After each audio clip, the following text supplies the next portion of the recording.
दूसरे चरण के चुनाव के बीच बीजेपी अध्यक्ष जेपी नड्डा ने कांग्रेस पर मुसलमानों को आरक्षण देने की कोशिश का आरोप लगाया। उन्होंने कहा कि पूर्व पीएम मनमोहन सिंह ने पहली बार दिसंबर 2006 को अल्पसंख्यक समुदाय को, खासकर मुसलमानों को संसाधनों में पहले हक की बात कही थी और ये बयान उन्होंने गलती से नहीं बल्कि जानबूझकर दिया था, क्योंकि अप्रैल 2009 में उन्होंने एक प्रेस कॉन्फ्रेंस में इसी बात को दोहराया था। नड्डा ने कहा, सच्चर कमेटी की रिपोर्ट के जरिए गलत बयानी की गई, मुसलमानों की हालात दलित से खराब बताए गए। कांग्रेस मुसलमानों को एससी घोषित करने का आधार बना रही है।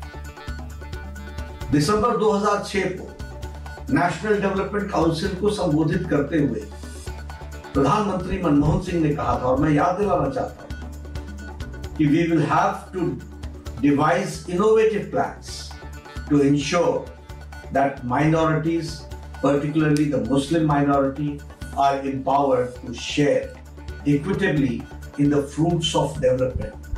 They must have the first claim on resources. Manmohan Singh ji ने यह बयान गलती से नहीं दिया था, बल्कि जानबूझकर दिया था, क्योंकि अप्रैल 2009 फिर से मनमोहन सिंह ने मुंबई में प्रेस कॉन्फ्रेंस के दौरान एक प्रश्न के जवाब देते हुए फिर अपने बयान को सही ठहराया और कहा कि माइनॉरिटीज का, खासकर मुस्लिमों को प्रायोरिटी मिलनी चाहिए और उनको संसाधनों, उनके देश के संसाधनों पर पहला हक होना चाहिए। सच्चर कमेटी की रिपोर्ट के माध्यम से गलत बयानी की गई और मुसलमानों की हालत दलितों से भी खराब है, ये कहा गया। मतलब यह है कि कांग्रेस पहले से ही आधार बना रही थी कि येन केन प्रकारेण मुस्लिम को एससी, अनुसूचित जाति घोषित कर मुसलमानों को एससी आरक्षण की वैधता दिला दी जाए।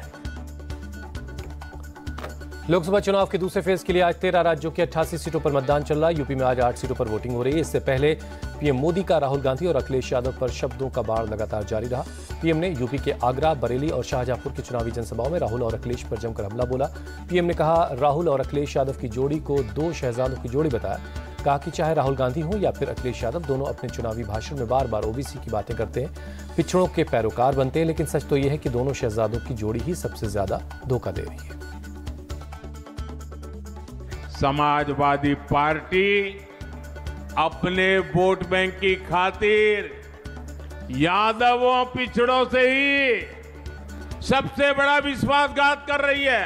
और यहां उत्तर प्रदेश में जो दो लड़कों में दोस्ती है ना, इसका भी आधार ये तुष्टीकरण की राजनीति ही है।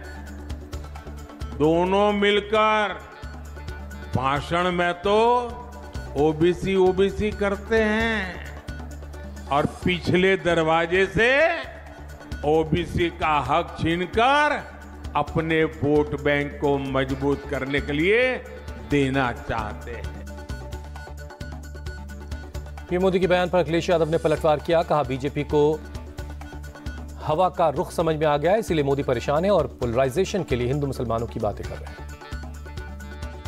कुछ लोग आम तुष्टीकरण में खुश हैं, अपनी मनमर्जी में खुश हैं। आपको नोटबंदी का कहा कि भ्रष्टाचार खत्म हो जाएगा, तो ये किसका फैसला था?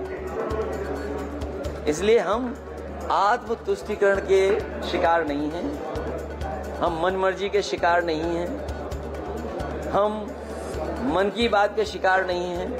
हम संविधान की बात करते हैं, सबकी बात करते हैं और सबको साथ लेकर के चलने की बात। और जो लोग कहते थे सबका साथ, वो तो भाषण से नजर आ गया ना, क्या है सबका साथ। अगर आप इस तरह का भेदभाव करेंगे तो आपका जो सबसे पहला शब्द है नारे का, वो खत्म हो गया ना। सबका साथ कैसे आप, जो आपने राजस्थान में भाषण दिया, लेकिन सबके साथ में इनके साथ ये जरूर है कि सब ठग इनके साथ। नेशनल कॉन्फ्रेंस के नेता उमर अब्दुल्ला ने पीएम मोदी के बयानों के ऊपर दिया अपना रिएक्शन। कहा, यह कोई हैरानी की बात नहीं है। जब जब हार का डर लगता है तब तब बीजेपी के नेता मजहब की राजनीति लाते हैं।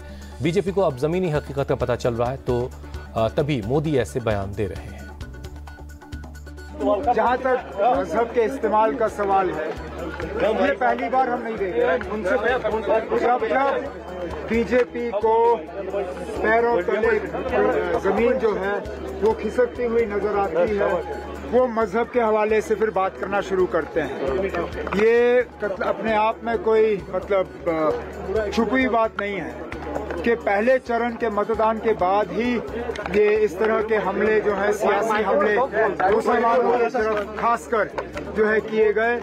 जाहिर सी बात है कि शायद पहले फेज में जो बीजेपी की एक्सपेक्टेशंस थी वो एक्सपेक्टेशंस जो हैं वो भी शायद वो एक्सपेक्टेशंस मीट नहीं कर पाए।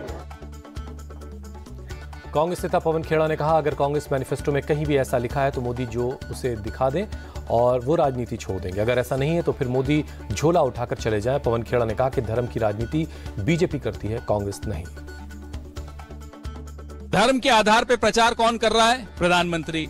धर्म के आधार पे देश बांटने की सबसे पहले बात किसने की थी? प्रधानमंत्री जी के राजनीतिक पूर्वज हिंदू महासभा ने मुस्लिम लीग के साथ मिलकर की थी। ये इनकी जुगलबंदी पुरानी है, इसलिए प्रधानमंत्री जो झूठ परोस रहे हैं आपके सामने वो टोटल झूठ है, बिल्कुल गलत प्रचार है। और हमारे मैनिफेस्टो में कहीं ऐसा शब्द अगर लिखकर दिखा दें वो हमें, तो हम राजनीति छोड़ देंगे। और अगर उसमें शब्द नहीं है ऐसा तो प्रधानमंत्री जी झोला उठाइए और चले जाइए। अपना दल कमेरवादी की नेता पल्लवी पटेल ने वाराणसी में पीएम मोदी पर हमला बोला। पल्लवी पटेल ने कहा कि पीएम मोदी ने देश की जनता को धोखा दिया है। पल्लवी ने आरोप लगाया कि बीजेपी के राज में पिछड़े दलित मुसलमान का शोषण हुआ है। जब इसी बनारस में उच्च सदन में नेता पक्ष इस देश के प्रधानमंत्री माननीय नरेंद्र मोदी जी की इसी कॉन्स्टिट्यूएंसी में जब किसानों की जमीन काशी गेट के नाम पर, वैदिक सिटी के नाम पर, ट्रांसपोर्ट नगर के नाम पर लूटी जा रही थी, तब इस धरती का वो सांसद चुप क्यों था? उसने धोखा दिया है हम सबको, और धोखा दिया है तो अब उसका फल भुगतने को भी तैयार रहे। आज चारों तरफ लूट मची हुई है और किसी भी तरफ देख लीजिए, भारतीय जनता पार्टी के राज में अगर सबसे ज्यादा शोषण किसी का हुआ है तो पिछड़ा दलित मुसलमान का हुआ है। भारतीय जनता पार्टी भ्रष्टाचार का दलदल है और उन दलदल में घुस करके, उतर करके, वापिस उबर करके अगर कोई आएगा तो वही आ सकता है जिसके पास ईमान हो और जिसके रगों में मेहनत का खून बहता हो। पल्लवी पटेल ने राहुल गांधी और अखिलेश यादव पर भी हमला बोला। पल्लवी ने राहुल गांधी और अखिलेश यादव की मीर जाफर से तुलना की। कहा, न खुद जीतते हैं और न जीतने देते हैं। पल्लवी ने कहा कि राहुल गांधी को किसानों की लुटती जमीन नहीं दिखी। पल्लवी ने अखिलेश का नाम लिए बगैर कहा कि हिम्मत है तो कन्नौज की जगह वाराणसी से चुनाव लड़िए, पीडीएम समर्थन करेगा। पिछड़ा दलित मुसलमान का शोषण करने वालों के सामने जिन्होंने विपक्षी गठबंधन बनाया और जिन्होंने बोला कि हम भारतीय जनता पार्टी को सिरे से गिराने का काम करेंगे, तो मैं उनको चुनौती देती हूँ कि दुनिया भर में क्यों घूम रहे हैं? अगर भारतीय जनता पार्टी को धूल जगाना चाहते हैं तो शुरुआत बनारस से क्यों नहीं करते? कन्नौज का रुख क्यों कर लिया है?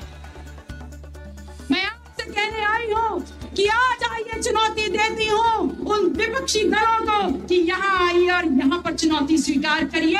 इसी मंच से मेरे सभी सम्मानित सदस्य यहाँ बैठे हुए हैं, उनके सामने घोषणा कर रही हूँ कि अगर हिम्मत है और यहाँ लड़ने आएंगे तो पीडीएम बिना शर्त उनका सहयोग करेगा, समर्थन में उतर जाएगा।